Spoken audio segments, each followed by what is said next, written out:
dan jamaah sholat subuh pada hari ini. Mudah-mudahan kita semuanya telah dapat menaiki masjid kapal Munzalan untuk menuju dalam surganya Allah. Amin ya Allah. Dan di kesempatan pada hari ini saya ingin bercerita tentang kehidupan, ujian hidup yang Allah beri kepada saya, yang dimana saya dulu Allah lahirkan keluar daripada rahim ibu saya dengan fisik yang normal, sama dengan mungkin dengan abang dan ibu yang ada di sini. Kan tetapi di saat saya meranjak di umur 31 tahun, di tahun 2022 saya eksiden. Di situ saya sedang mencari nafkah untuk keluarga saya, sedang bekerja memasang kanopi. Ternyata besi yang saya pegang itu terkena kabel yang bertegangan tinggi, sehingga tangan saya sampai hangus dan terbakar.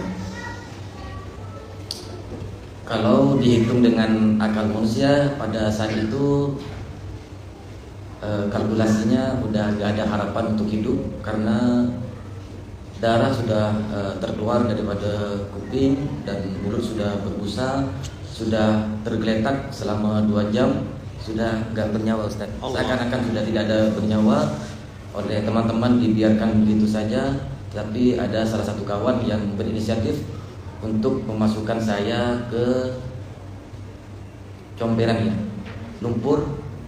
Di situ saya dimandikan air lumpur dan ada reaksi, kata teman yang di saat itu ikut bekerja, seperti sapi yang sedang dipotong.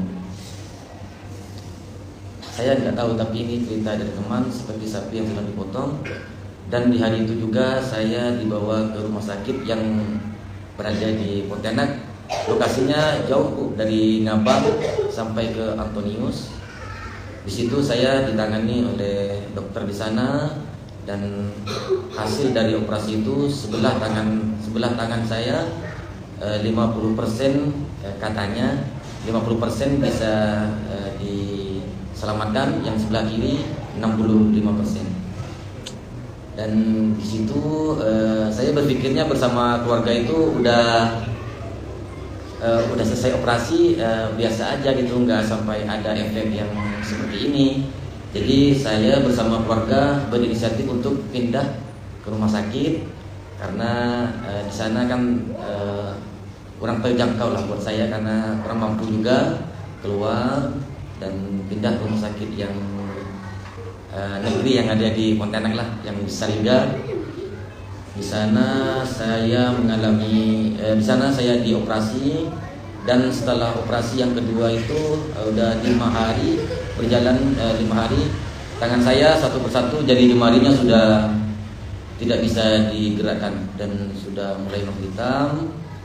Di situ dapat 7 hari, dokter sudah mengatakan kepada saya bahwasanya tangannya udah tidak bisa diselamatkan lagi. Jalan satu-satunya hanya amputasi. Di situ di rumah sakit yang kedua itu saya merasakan yang dimana sakit yang tidak pernah saya rasakan seumur hidup saya. Dan selama 12 hari itu saya merasakan bagaimana 1 hari sama seperti 1 bulan, yang dimana tangan, daging yang melekat, yang lengket dari tulang tangan saya udah mulai berjatuhan, urat-uratnya udah mulai putus. Dan kalau saya ibaratkan sakit yang saya rasakan itu seperti batu yang sangatlah besar menimpa tangan saya yang tidak bisa diangkat. Itu memang sakit yang tidak pernah saya rasakan seumur hidup saya. Dan di sana, di rumah sakit yang kedua ini, ternyata saya sedikit terbengkalai, ya, sedikit terbengkalai. Kan udah menghitam nih, tangan saya sudah menghitam, tapi dokternya tidak segera untuk dioperasi, sedangkan saya di sana udah sesak nafas, saya udah nahan sakit, sudah inilah apa namanya ya, nggak ada harapan untuk hidup sebenarnya Bu, udah nggak ada harapan untuk hidup di sana. Menunggu jawaban dari dokter hari Senin, menunggu operasinya, ditanya soal amputasi, saking nggak kuatnya Bu ya, saking nggak kuatnya, ditanya soal amputasi, tunggu dokter tulang, ditanya hari Selasanya, tunggu dokter kulit, dokter saraf, dokter ini, dokter itu, sampai di hari Jumat saya udah nggak kuat, mungkin sudah nyawa taruhannya ya kalau dibiarkan di sana. Saya inisiatif untuk keluar dengan cekcok lah bersama perawat di sana dan pindah ke rumah sakit yang tadi, yang pertama lagi pindah sakit di rumah sakit yang pertama lagi. Di sana saya sore masuk, malamnya langsung dioperasi, dan di saat itu saya jam 4 subuh, di saat azan saya membuka mata dengan kehilangan kedua tangan. Hancur rasanya Bu, hati hancur dan tak dapat menerima.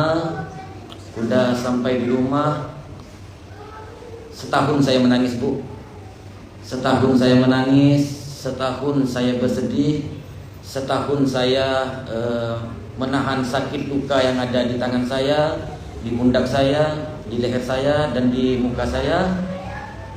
Dan setahun juga saya meminta Allah mencabut nyawa saya Bu. Saking gak kuatnya hidup dengan keadaan saya kehilangan kedua tangan, yang dimana organ tubuh yang paling inti ya, untuk aktivitas kecil apapun kita semuanya menggunakan tangan, insya Allah. Setahun menangis, setahun bersedih, dan di saat itu mungkin ada ibu di sini yang sebagai orang tua juga, mungkin sedihnya saya kehilangan kedua tangan, lebih lagi ibunda saya yang juga setahun juga, saya gak mampu kalau soal ibu ini Bu ya. Setahun ibu saya juga sedih, tak mau makan juga, tak mau ini, sedih. Saking sedihnya beliau gak sanggup untuk melihat saya, karena dengan saya tidak mau bersosialisasi, tidak mau bertemu, dan hanya menangis, tak mau makan. Di situ mungkin menambah kehancuran hati ibu saya. Setahun tadi ya, setahun saya menangis, bersedih. Ada momentum Bu ya, momentum saya bangkit dari hidup saya, yang dimana ketika itu saya melihat anak saya sedang makan dengan air garam Bu ya, karena ekonomi saya yang sangat sulit pada saat itu, yang mana anak saya juga masih menyusu. Waktu kecelakaan itu anak saya yang nomor 2 itu masih kecil Bu. Pas saya kecelakaan itu masih menyusu, dan biaya ataupun uang tabungan yang saya selama ini sisipkan ternyata habis untuk perawatan, untuk rumah sakit. Momentum itu ketika melihat anak saya menangis, melihat anak saya hari-hari hanya makan dengan air garam, dan juga ada momentum di mana orang terdekat saya, tetangga saya, mungkin sudah saya anggap sebagai saudara, saya mendengar dari perkataan beliau yang berkata kepada anak saya, kamu akan menjadi pengemis, kamu akan menjadi kamu akan hidup di jalanan karena ayah kamu sudah nggak ada tangan. Di situ seketika saya bangkit dari keterpurukan saya, berpikir bahwasanya sampai kapan saya bergantung kepada orang lain, saudara, mungkin anak, istri. Saya mulai berpikir juga untuk bagaimana caranya saya beraktivitas tanpa tangan Bu ya. Yang namanya aktivitas tanpa tangan ya susah Bu ya, susah banget. Mungkin saat itu kali pertama belajar memegang gelas itu awal-awalnya mungkin udah puluhan gelas yang udah jatuh pecah karena saking tidak terbiasanya tangan saya untuk memegang sesuatu ya. Dan sempat cari informasi di mana caranya makan tanpa tangan. Yang ada itu hanya menggunakan kaki, Bu. Kalau dari lahir itu terkadang lincah karena dari lahir mungkin udah belajar daripada kecil, tulang-tulangnya masih lembut. Lah saya, Bu, di umur 31 tahun belajar pakai kaki. Nasinya, sendoknya belum sampai, nasinya udah ada di lantai, Bu. Di situ terkadang nyerah, Bu ya. Nyerah lagi, down lagi dengan keadaan seperti ini, tapi berpikir lagi bahwasanya berpikir sampai kapan mau disuapin, mau dibantu pakai baju, pakai celana, mandi, semuanya merepotkan kayaknya, Bu ya. Merepot banget, harus bergantung. Dan alhamdulillah di situ ada hari saya di mana bermain handphone, ada salah satu FYP dari luar negeri ya, alat untuk makan yang dimana menggunakan besi. Di situ saya berpikir, dulu kan saya sebagai tukang bangunan, Bu ya, jadi berpikir terbesit lah yang namanya pipa untuk jadikan saya alat makan. Alat yang saya buat pertama kali alat makanan, Bu ya, alat makanan. Alat makan. Dan di situ dengan berjalannya waktu, alhamdulillah saya saat ini kalau tak silap alat itu udah berada sampai 20 saat ini, Bu ya. Alat-alatnya saya nggak bawa, ada di video-video saya. Di situ lengkap, Bu. Ibu mungkin nanti lihatnya mungkin ada rasa sedih, ada ketawanya juga. Karena di situ ada sisir, ada deodoran, ada alat pakai motor, pakai sepeda, dan alat untuk saya masak-masak dari sudu, nasi, garpu, apa semuanya ada, insyaallah.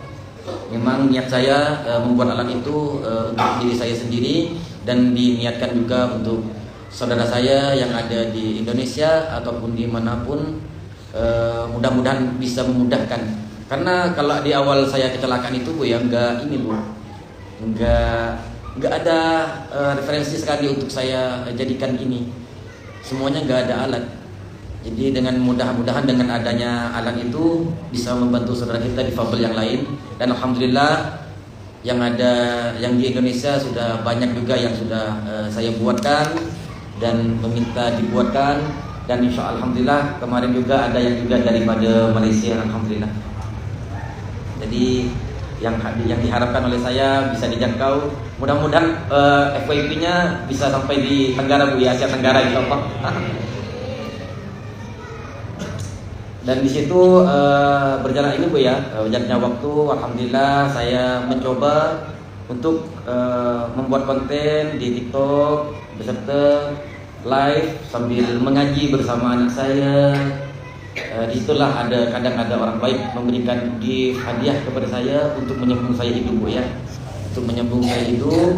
Dan sekarang alhamdulillah saya sudah berjualan juga di live TikTok ataupun di Facebook juga. Terkadang ada yang membeli dari saudara saya yang ada di Indonesia, di Singapura, dan di Malaysia, dan untuk dibagikan kepada anak-anak yatim, kadang pondok pesantren, serta orang-orang yang kurang mampu gitu, Bu.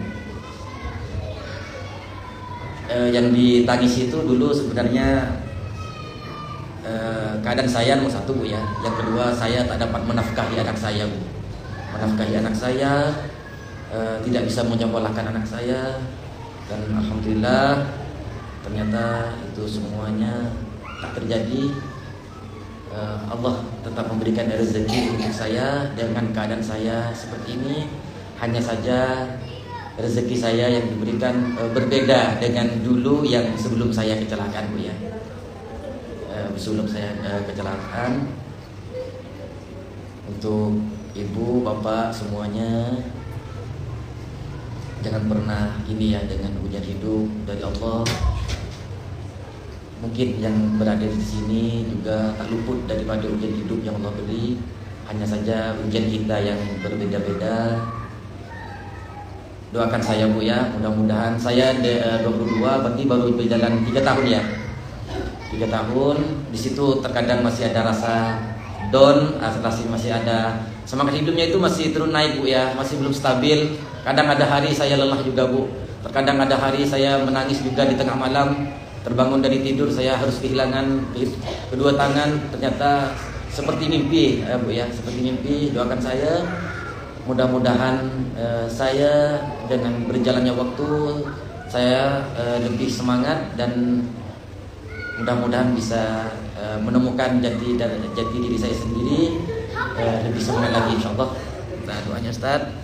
Terima kasih, Bu ya. Mohon maaf apabila ada salah kata dari saya sepanjang saya menyampaikan cerita saya. Assalamualaikum warahmatullahi wabarakatuh.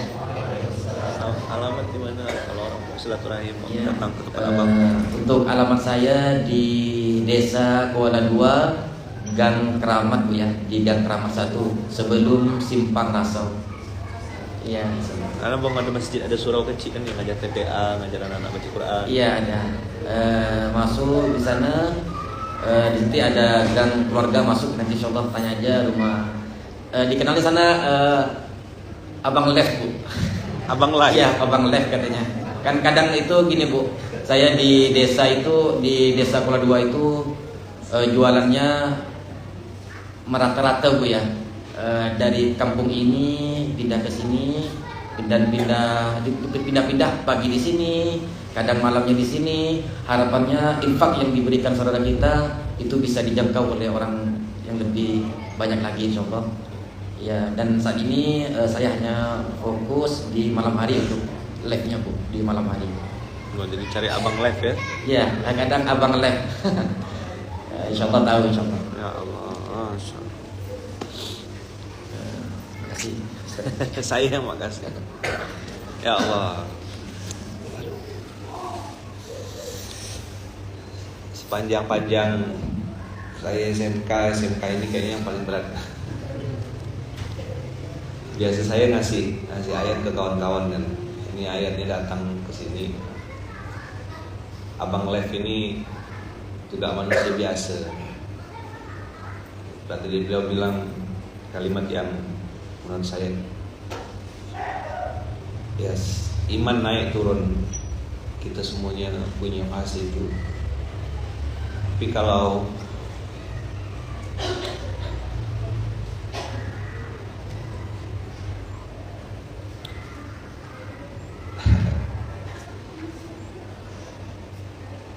ingat-ingat betapa baiknya Allah gitu ya. Saya lihat diri saya sendiri gitu. Maksudnya, ya Allah, aku ini dan bikin apa wah gitu. Termasuk dosa tangan ya, kalau kakak ya. Amat sangat banyak dosa tangan kita. Saya dari kemarin tuh ya, mikir gitu. Allah, ini tangan nanti yang akan bicara di hadapan Allah. Tangan ini yang akan bersaksi. Beliau sempat tadi cerita berpikir minta meninggal, Bahkan sampai terbesit dalam pikiran untuk minum racun. bahkan sampai terbersit kepikiran untuk minum racun, kata beliau. Saking Tidak sanggup karena ya, ujian yang berat, omongan orang juga menyakitkan. Betapa berbahayanya gitu omongan-omongan yang kadang bagi kita tuh tidak ada apa-apanya, tapi bagi orang tuh sangat berdampak sama kehidupannya gitu. Hati-hati kalau saya pun kali itu, oh iya, celetukan kecil gitu ya. Tapi ada satu yang saya garis bawahi, sikum nafsi bitaqwallah. Hidupnya harus terus berjalan, apa kata?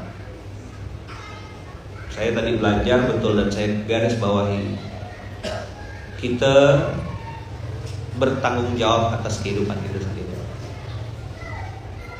Yang menyelamatkan kita di dunia ya kita yang menentukan. Baru saya tadi tuh terasa jelek gitu ayat innallaha la yughayyiru ma biqaumin hatta yughayyiru ma bi anfusihim. Allah tidak akan merubah nasib suatu kaum sebelum kaum itu merubah dirinya sendiri. Jadi memang keinginan itu dari dalam. Kita tidak bisa minta dimaklumi oleh orang lain. Kita tidak bisa nunggu dunia ini bersahabat sama kita. Dan kita tidak bisa berharap dunia akan baik dulu baru kita mau jadi orang baik atau apa. Kitalah yang bertanggung jawab untuk surganya kita. Kitalah yang bertanggung jawab untuk nerakanya kita, untuk akhirat kita. Apa yang bisa kita lakukan sekarang? Saya pribadi ngajak abang kakak semuanya sama-sama kita ya. Saya yang ngomong ini juga amat sangat banyak. Tahu betul saya aib dan dosa-dosa saya yang masih Allah tutup sampai hari ini. Kita minta ampun sama Allah, semoga Allah ampuni semua dosa-dosa kita. Dosa telinga, dosa mata, dosa mulut, dosa tangan, dosa kaki, seluruh tubuh sampai dosa hati. Inilah yang kita jadikan tagline di Munzalan ini.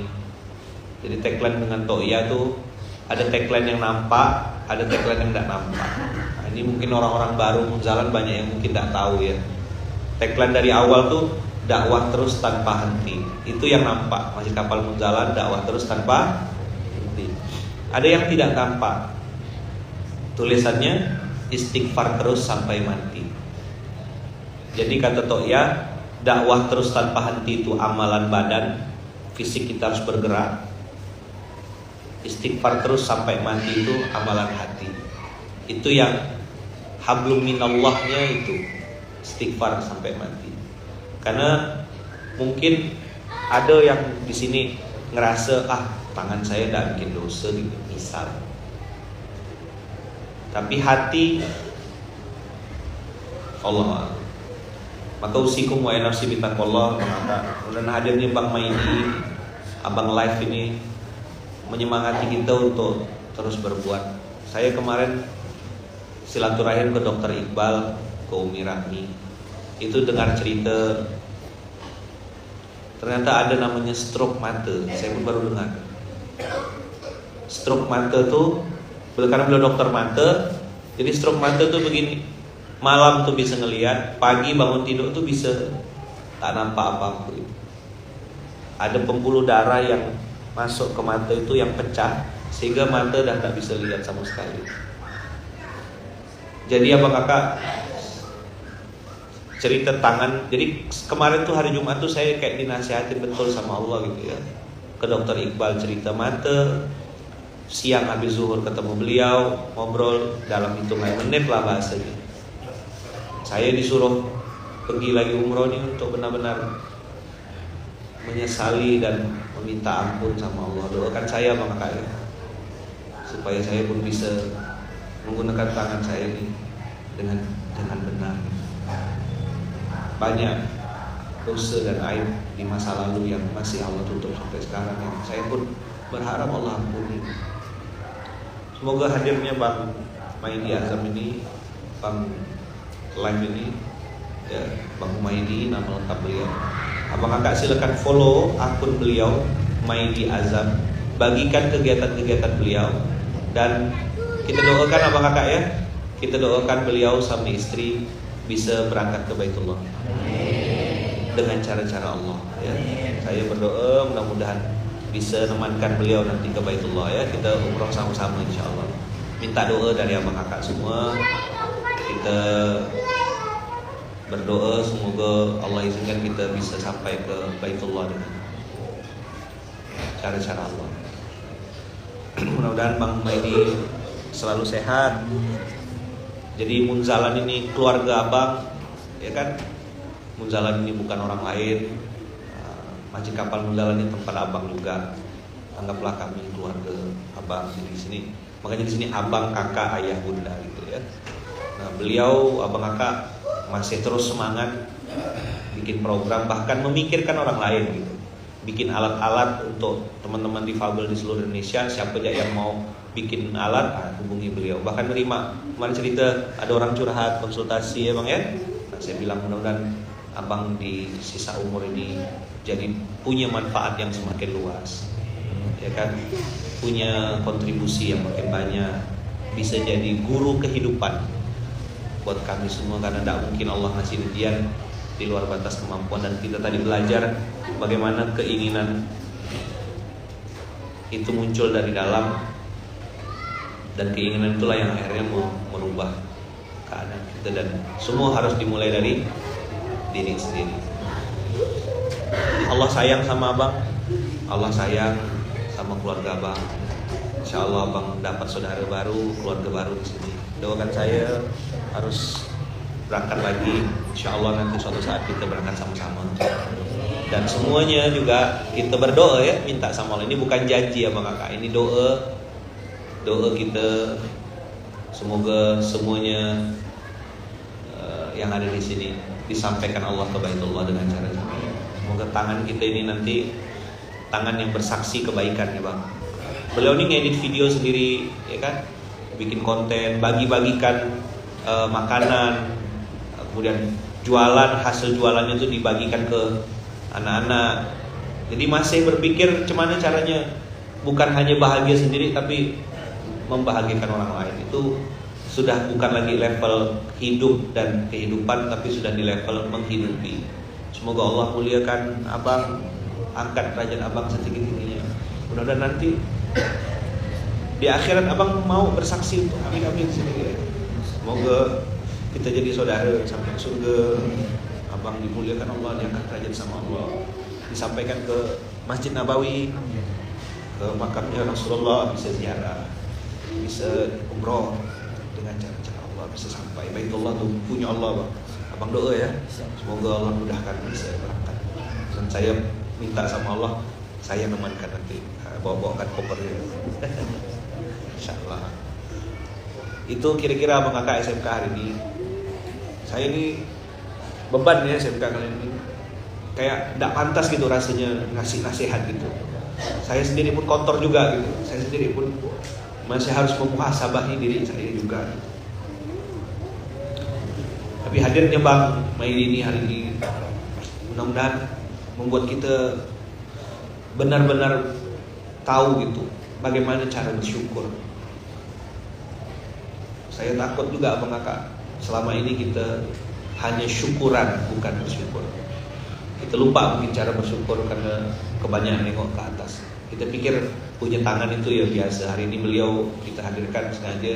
Sebenarnya beliau ini saya minta ke situ untuk nasihatin saya, untuk penguat saya sebelum saya berangkat umroh gitu. Nah, mudah-mudahan kehadiran Bang Maidi ini membuat kita tambah pandai bersyukur.